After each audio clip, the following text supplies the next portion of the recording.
هنا مشرحة زينهم، طريق مشبع بالموت، عداد قتلى لا يستكين ولا ينام، أرقام الضحايا الكثيرة تعده دائما بالمزيد، عداد القتلى لا يحب أن يتهم يوما بالتعطل عن العمل، فيضرب كل يوم أرقاما جديدة شارك العبث في صنع أهمها.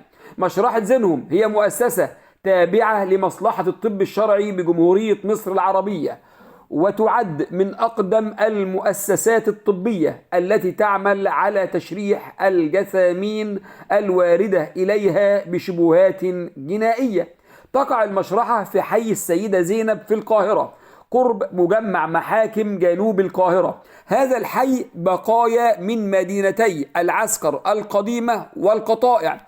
طب ايه هي القطائع؟ القطائع هي مدينة بناها أحمد ابن طولون مؤسس الدولة الطولونية في مصر، فبقت عاصمة إمارته ومركز عمراني وثقافي على درجة كبيرة من التحضر.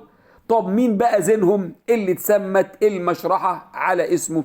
هو زين العابدين علي ابن الحسين ابن علي ابن أبي طالب رضي الله عنهم أجمعين، فهو زينة الرجال، لذلك كان يقال له زينهم. ونظرا لأن المكان يوجد به مسجد سيدي زين العابدين وهو تابع لحي السيدة زينب، أهل المنطقة التي شيد بها المسجد والضريح أطلقوا عليها اسم منطقة أو حي زينهم اللي هو سيدي زين العابدين. ولما كانت المشرحة موجودة في نفس الحي سموها مشرحة زينهم.